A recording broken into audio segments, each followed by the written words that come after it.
Have you ever wondered why your life looks the way it does? Why you've walked through certain seasons, some joyful, some painful, and some really confusing? It can be easy to dismiss parts of our story as random or insignificant, but with God, nothing is wasted. Everything is designed for His glory and for accomplishing His bigger plan. Standing here on this golf course, it's clear that this place didn't just happen by accident. Every element was laid out with a plan in mind. To the untrained eye, some parts may seem random, a patch of rough grass here, a water hazard over there, but the course designer knew exactly what he was doing. In the same way, the story of your life isn't random. The things that feel like setbacks, detours, or hazards are actually a part of the bigger design. God is the master designer, and when you trust Him, you start to see that every season has a purpose. In fact, God promises through His Word that even our most painful experiences can be redeemed. Romans 8:28 says, "And we know that for those who love God, all things work together for good, for those who are called according to His purpose." This means that if you've chosen to follow Jesus, you can rest assured that not a single moment you've suffered is meaningless. There's design. There's purpose. God is weaving together every high point, every heartbreak, and every confusing detour. 2 Corinthians 1:4 says, "He comforts us in all our troubles so that we can comfort others." That's a powerful reminder that our experiences, especially the ones that stretch and shape us, aren't just for us. They equip us to love and serve the people around us in ways that no one else can. Maybe a loss you've endured has made you more compassionate toward the grieving. Maybe years in a draining job have taught you endurance and given you empathy for others who feel stuck. Maybe a health battle has positioned you to encourage someone else who is just beginning their fight. What you walk through becomes the very tool God places in your hand to help someone else. Think of Joseph in the Old Testament. He was betrayed by his own brothers, sold into slavery, falsely accused, and forgotten in prison, yet every single moment was preparation. When famine came, Joseph was exactly where God wanted him. He was able to supply an entire nation, including his brothers who betrayed him, with food to sustain them. Joseph said to his brothers, "You intended to harm me, but God intended it all for good. He brought me to this position so that I could save the lives of many people." This verse shows us that Joseph's suffering was not random, but it was a part of a divine preparation for a greater work. It's a powerful testimony of God's design working well beyond what we can see. The same God who is faithful in Joseph's life is faithful in yours. In the moment, your circumstances may be really painful. I can't begin to imagine how Joseph felt being sold into slavery by his own brothers and then in prison. But that's when we have to remember that the goal of our lives is not comfort or pleasure. It's to bring glory to our Creator. That's why He made us.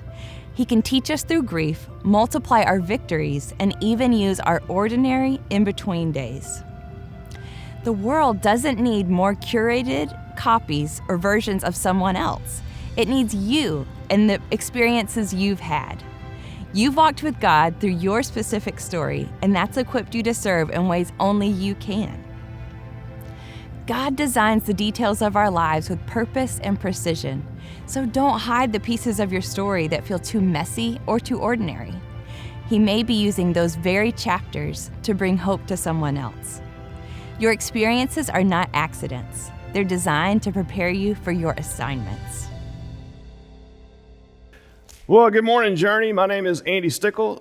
I am one of the core leaders here at Journey, and excited to be with you guys today to help close out this series. A few weeks ago, Pastor Bobby asked me if I'd be interested in speaking at Journey, and I said, sure, why not? And then Fun fact, Pastor Keith, I know he's Pastor Keith to you guys. To me, he's Coach Walton because I know him as Coach Walton. He was coaching high school football. He hired me to be the middle school coach some years ago. And so to me, I still think of him as Coach Walton. So he can be like Coach Pastor Keith today. But anyway, Pastor Keith gave me the opportunity to come down here to Sherwood and speak with you guys. So I'm excited for this opportunity to help close out this series talking about Designed By and how all of those experiences shape us into who we are. But when I think about shape and I think about Thanksgiving, I think about my shape. It's about to change in a few days, right? How about your shape? And who are my turkey people? Anybody turkey? Is anybody here ham only? Oh my goodness, I'm sorry. I can't do the ham thing. I'm a turkey guy. All right, one more question. This is going to kind of divide the room a little bit, but I got to know. Sweet potato casserole with marshmallows? Without marshmallows? That's me. All right, good. Y'all are my people. I like that. No marshmallows on the sweet potato. Can't do that. So Thanksgiving is fun. Family's coming. It's going to be a good time. And I thought about shape, thought about my shape. And what does our shape mean? Well, the series, as you know, just kind of a quick recap. The S stands for spiritual gifts. Those are the things that God is, a gift that he's given you, something that you're really good at, that he's given you the ability to be an encourager or a leader or an organizer, maybe a teacher, maybe a musician. Like if I get behind that keyboard right now, it's not going to go well. That's not my gift. Singing, can't do that. Not going to go well. But I do have some gifts, some things that God has given me that I can do really well. You have spiritual gifts as well. What about your heart? What is your heart drawn towards? What type of people, what group of people, what situation draws your heart? Like you just kind of lean into those people and you feel like, I want to get involved. I want to help. My heart goes to those people. What about your abilities, your natural abilities? What are the things that you do well? Are you a leader? Are you a doer? Some people are maybe not that, like we talk about Pastor Bobby's kind of the wow guy. And he does the vision thing. Pastor Allen is more of the doer. Like, okay, how are we going to get that done? Maybe you're like that. That's one of your strengths, one of your abilities.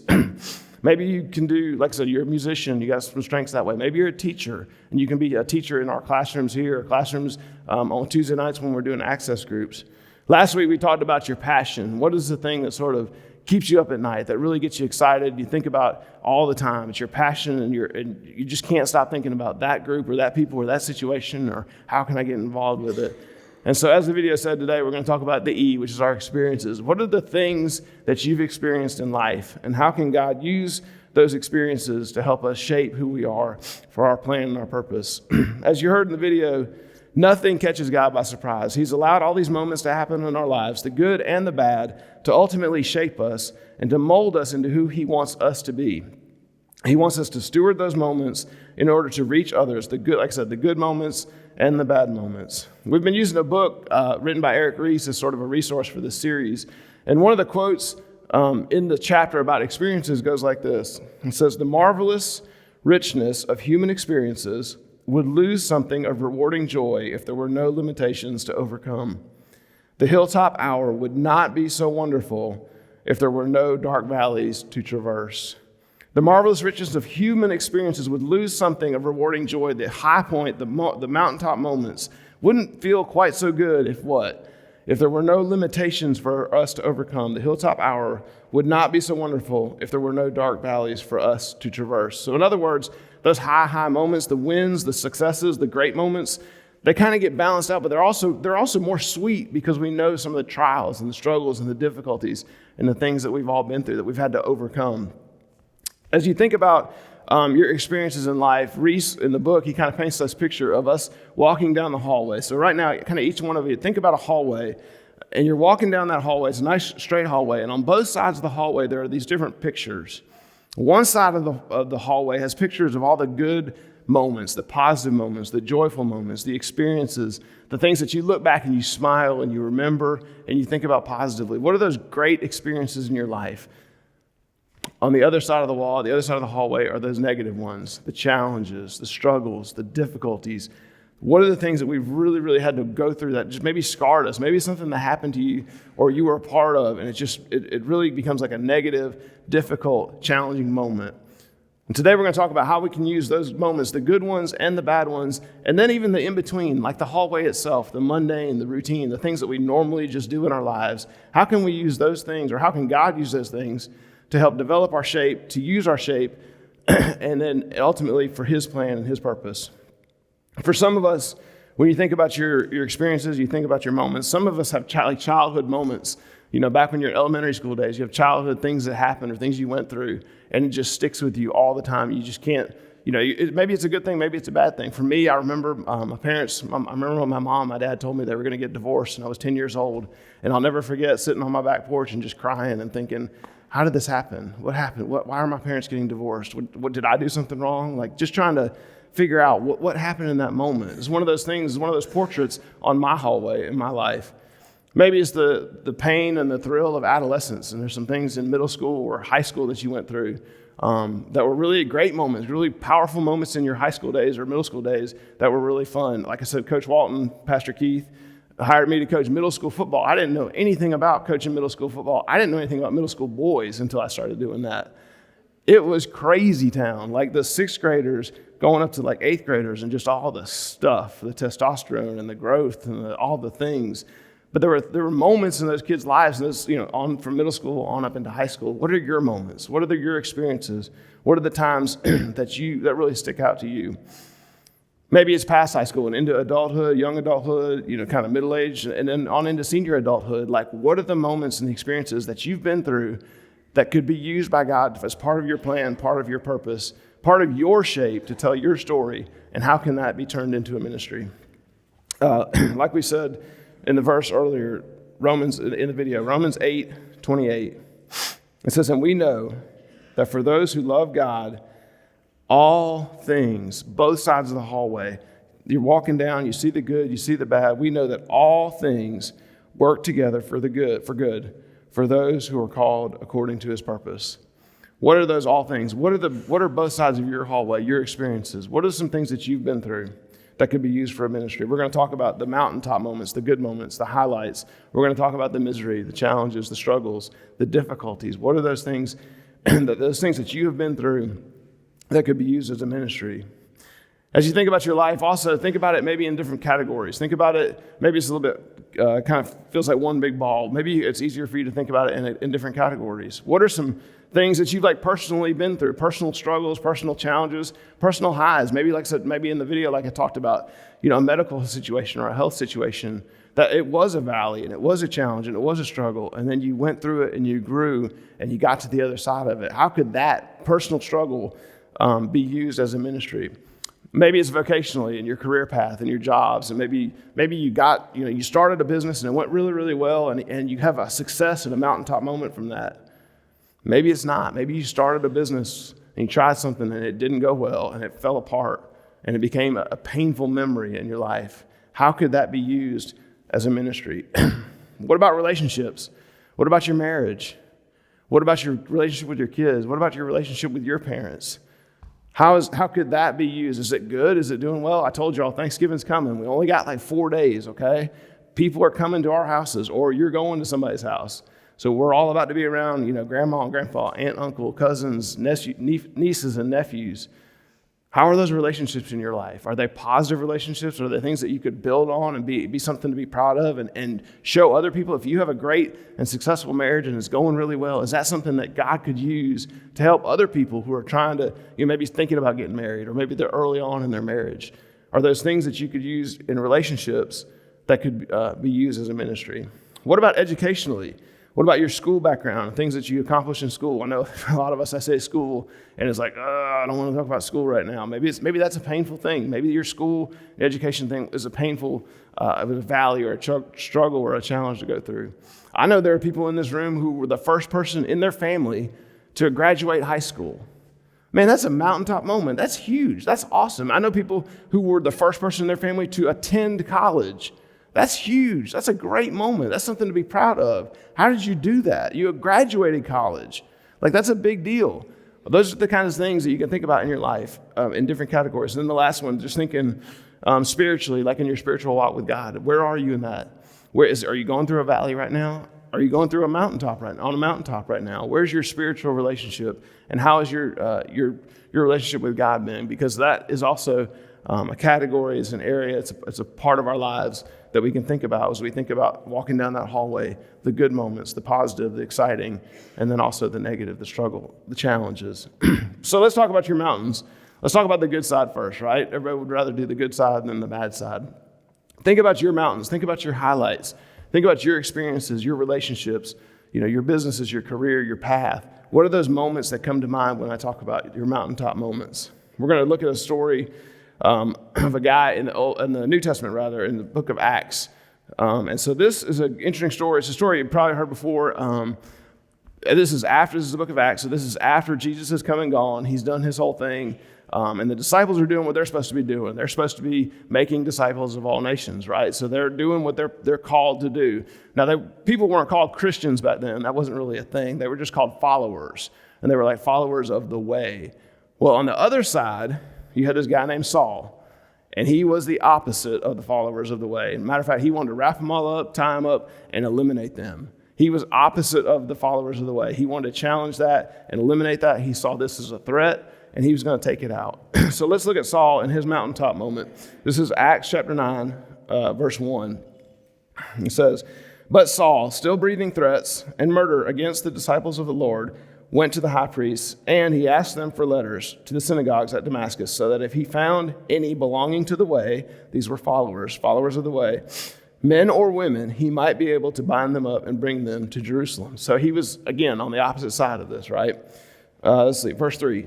It says, "Now he went on his way, and he approached Damascus, and suddenly a light from heaven shone around him. And falling to the ground, he heard a voice saying to him, 'Saul, Saul, why are you persecuting me?'" He's having his mountaintop moment right now. He doesn't even realize it. His bright light, this voice, he's got Jesus asking him, "Saul, Saul, why are you persecuting me?"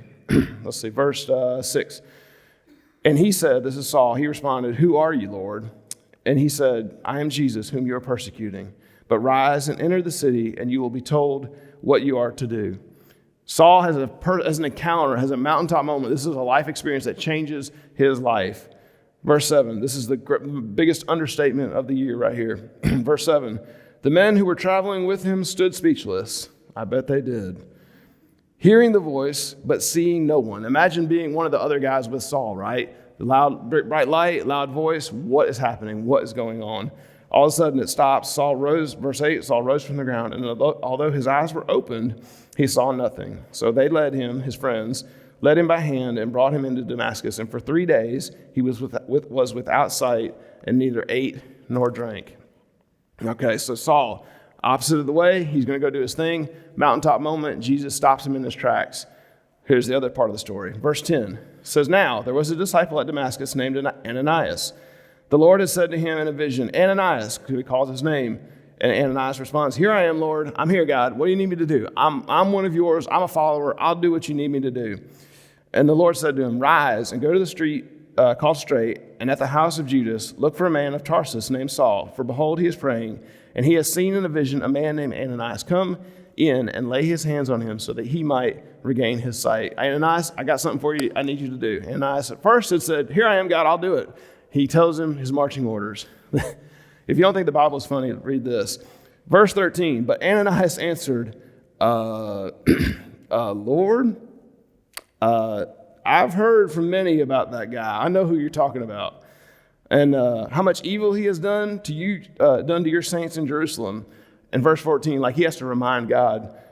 Verse 14, "And here, and just in case you didn't know this, God, he has authority from all the chief priests around in this area to bind all of us up, to bind me up, and who call on your name." So Ananias went from, "I'm here, God, I'll do it. What do you need me to do?" to, "Yeah, I'm good, God. Maybe somebody else could do that. I don't need to handle that one, do I?" How many of us have been like that? Where you've been in a situation you think you're ready to help, you're ready to get involved, you want to do ministry, you get the opportunity, and then like Ananias, you're kind of like, well, maybe that's not really what I had in mind. But God answers. Verse 15 says, "But the Lord said to him, 'Go, for he is a chosen instrument of mine to carry my name before the Gentiles and kings and the children of Israel.'" Verse 16, "For I, God, will show him how much he must suffer for my name's sake." Don't worry, Ananias, I got it.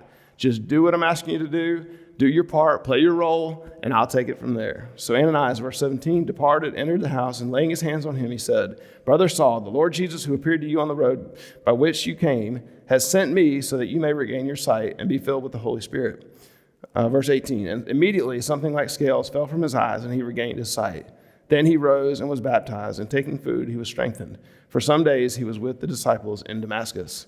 So Ananias goes and does what God asked him to do. Verse 20, And immediately he, Saul, proclaimed Jesus in the synagogue, saying, "He is the Son of God." And all who heard him were amazed and said, "Isn't that the guy who made havoc in Jerusalem? Isn't he the one who anybody who called on his name? And has he not come here for the purpose of binding all of us up?" Like, isn't this the same guy who just got the letters that got permission from the chief priest to bind all of us up and eliminate us? What is going on?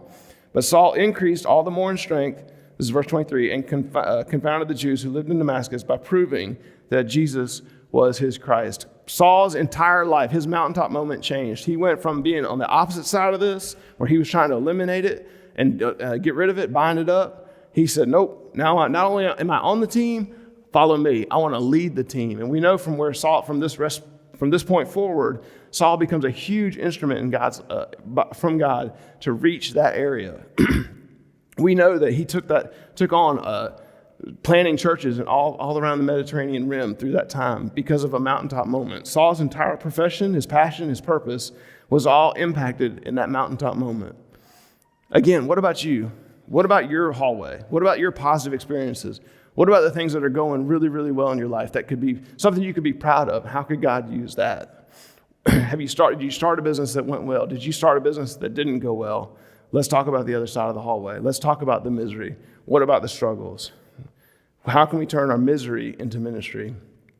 We're going to look at, so we did the mountains, looking at the valleys. Remember the quote, "The hilltop hour would not be so wonderful if there were no dark valleys to traverse, if we didn't go through the dirty, difficult challenges and struggles." In the book, Eric Rees talks about, as much as we sometimes want to ignore or deny, the hallway of our lives has its difficult side as well, right? We would all agree that we've got positive moments. We would all agree we've got some negative moments. We've got some challenges and struggles to go through. If you truly want to discover your uniqueness and be used by God in the process, you must be willing to take a hard look at these portraits on your painful experiences, your misery. We need to see that the heavy moments shape us as much, sometimes more, than the positive ones in our life. What are the challenges and struggles in your life? What portraits come to mind on this side of the hallway? Again, it's not the fun side, right? It's not the side we really want to think about. But what are those relationships that are maybe going not so well? What are the relationships that didn't turn out the way you wanted them to? Could those challenges, those struggles, those miseries be turned into a ministry? What about medical diagnoses that have been challenges and struggles that maybe you either personally have gone through or your family has gone through? What about cancer? What about going through a stroke? What about a heart attack? What about mental health illness or dementia or depression? My dad dealt with depression forever and ever and ever. It was a huge issue in his life trying to handle depression. What are those struggles that you have gone through, that only you have gone through, that maybe you have experienced, that could be used and turned into a ministry?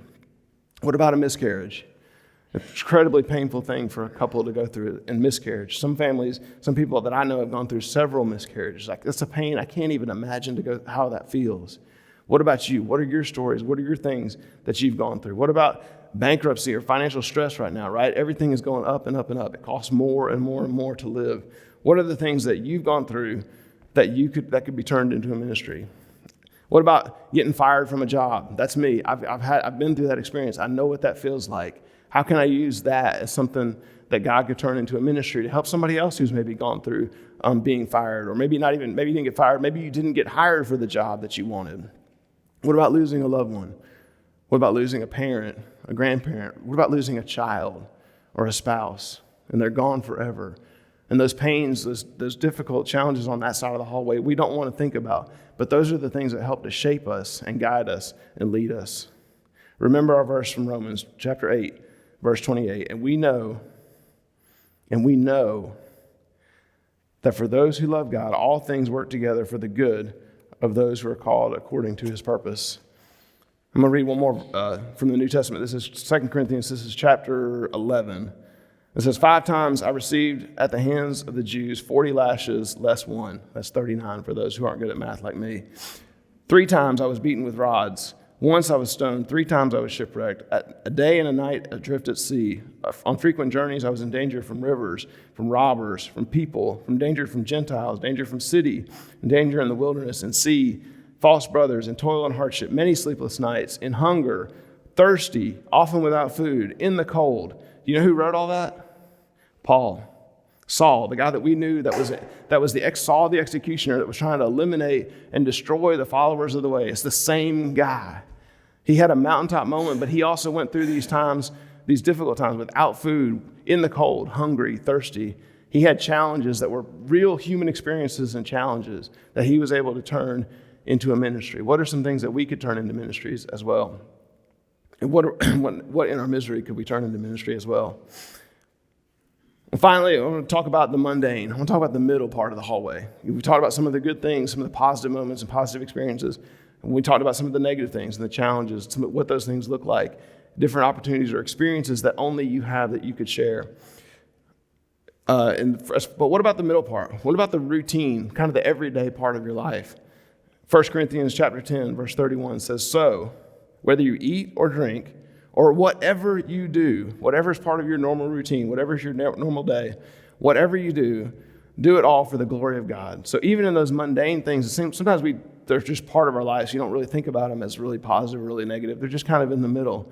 What about those areas of your life? What about those things that could be turned into a ministry? I want to tell you about one of the portraits on my wall that when I got the opportunity to speak a couple weeks ago when Bobby asked me about it, I was thinking about this message and the shape and the series and all that. And this is kind of a shape story for me, but it's one of my portraits that on my wall that I'll never forget. So I moved to this area in 99 to go to the Medical College of Georgia. So if you're from Augusta, you know the Medical College of Georgia is now called AU, it's changed and all that. But I was down here to go to PT school, and I had some friends at the school who invited me to go to church with them. So I started going to this church. It was Stevens Creek Community Church. It was a really good church, and I enjoyed it. But I would just go to church, and I would leave. I wasn't really connected. Well, one day in the program, it said they were having softball tryouts on a Monday. So I was like, hey, I like sports. I like softball. I played before. I'm going to go to the tryout. So I go to the tryout, and I got on the team. And that's when I met a bunch of guys. I met Bobby. Bobby actually played, don't tell him I told you this, he played first base for us. And Bobby was just as fiery on the softball field as he sometimes is on stage. So he was a fun guy to be around on the softball field. But I made a lot of friends. And so for me, I'm putting this in the mundane category, but it really wasn't mundane because trust me, softball was a lot of fun and there were a lot of highs and a lot of lows. But it was my entry point to church and to where I really got connected. I ended up meeting my wife as a part of that softball team. So softball to me was a ministry and it was an important part of my life. A few years after that, we ended up starting Journey. And one of the questions initially was, well, what's going to happen to softball? Like, are we going to be able to keep doing softball? Because there were a lot of guys that liked it and wanted to be a part of it. And it was part of our shape. It was part of kind of, what we were doing. So we started Journey. We had enough guys. We started softball. And it kind of grew from there. We kept having more and more teams. Well, every year that we would have a team, we would always have kind of one or two people that were sort of kind of like I was, kind of, interested in church, wanted to be a part of it, but not so sure how they wanted to do it. And so we always had kind of what we called outreach players, where there were one or two people on the team that were connected sort of, but wanted to get them closer connected to church. And so this team was in 2008, and I'm going to tell you it was a really, really good team. It was a co-ed team. We did really well that year, but we had a couple of people on the team who were outreach players. But I loved that because it was, again, to me, it was personal because that was my entry point to church. So this particular person, we're just going to call her Amy. Amy was a really good ball player, and Amy and I played in the outfield together. Oftentimes I played left field and she would play left center. And so again, it was a good team. We did really well that year. We were also, let me get a quick sip here. I get worked up on the story. If I cry, it's going to be something. We were a good team. So the other part of Journey we were trying to figure out was small groups. How are we going to do small groups? We knew that we needed to get into large group church was a good thing. We needed to do that, of course, but we also needed to do small groups. So how were we going to do that? So we were trying to different things and trying to figure out how should we meet, when should we meet, should we meet, all this kind of stuff. Well, one of the people on the softball team, the co-ed team, said, hey, what if we do a devotional before the game, and then we'll go play the game? And that could be like our little small group time. And it was like, yeah, that's a good idea. I was the coach of the team, and my house happened to be like 1 mile from the field. So it like made sense that, you host it, we'll come to your house, we'll meet, and then we'll go play softball, and we'll win because that's what we do. And so we were like, okay, great. So I remember this particular night, the game was at 8:15. Everybody was going to come to my house at 7 o'clock. So sure enough, 7 o'clock, everybody shows up, and we have like food and drink or whatever, hanging out. And then we do this devotional. And the devotional was about like prayer. And basically like, how do you pray? Why do you pray? What do you say when you pray? Those kinds of things. And Amy is sitting on my couch in the living room, and she's not saying anything. Not a word. She's just sitting there. And so we're kind of, everybody's kind of talking a little bit and kind of asking questions and talking about prayer. And Amy's not saying a word. Until finally, Amy looks up and says, well, I hate God. And he's never done anything for me, so I don't see what's the point in this. Why would I even try to talk to him? And I was like, well, I'm not a very good small group leader right now, I've realized. Because Amy hates God, and she don't see the point. What's the big deal? And so we finished the devotional, and we head up to the field to go play. And it was a good game. We were back and forth playing another pretty good team. And Amy was up with 2 outs. And so she hits the ball, ground ball to shortstop. He picks it up, fields it, throws to first. She's out.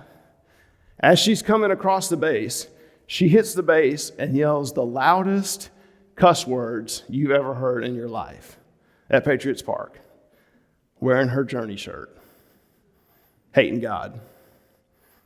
I'm talking about where the kids are on the side playing in the dirt and they all look up, and like mamas are like grabbing kids' ears, and the other team's looking, going, what is that? What? I mean, she did the bad one, okay? The one that you don't say in front of mom and grandma, she did the bad words.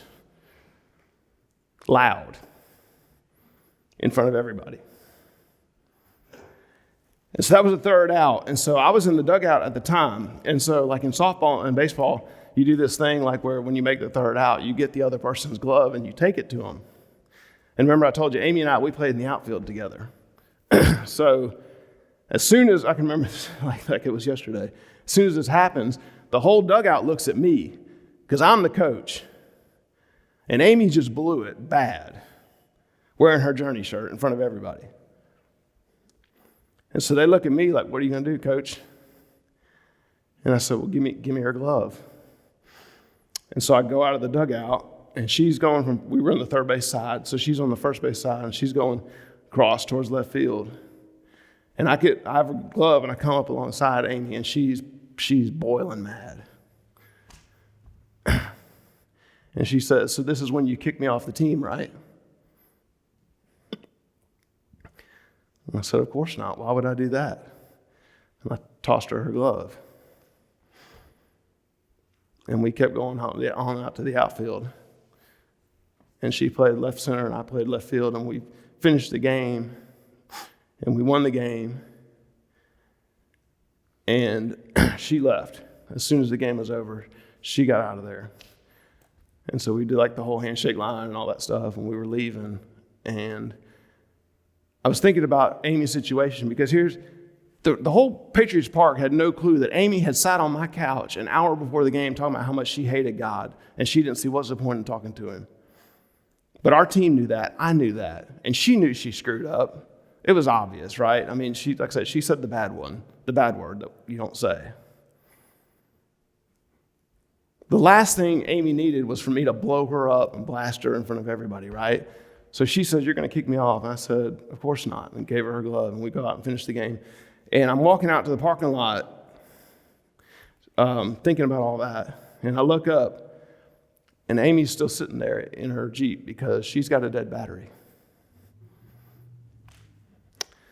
And I walk over towards her, and she says, hey, I'm really sorry. And I said, I know you are. And she's like, so you're really not going to kick me off the team? I said, of course not. Why would I do that?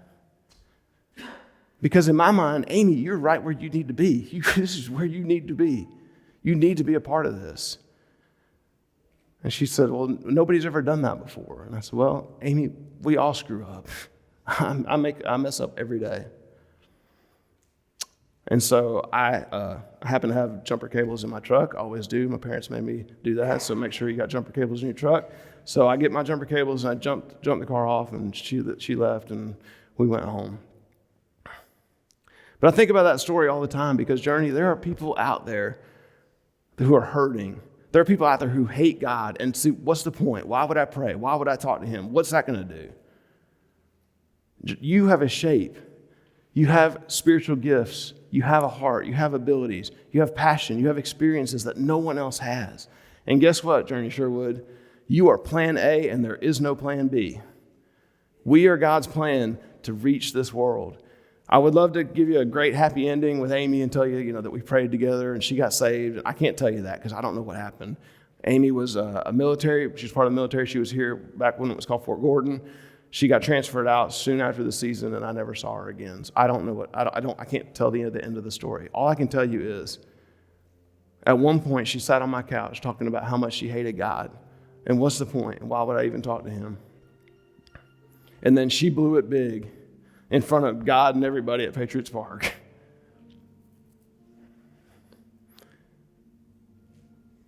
And I think about that story a lot because I think about who's out there that you know, who's out there that's hurting. How could you use your life? You have experiences I don't have. You have experiences I don't have. You have a shape. How can we use that shape to reach lost people for Christ? Journey is the perfect place for imperfect people. She said, I screwed up and I'm sorry. I said, guess what? I screw up every day. I'm sorry too. How can you use your shape? What are your experiences? What have you been through that God could use in a great way? Let's pray.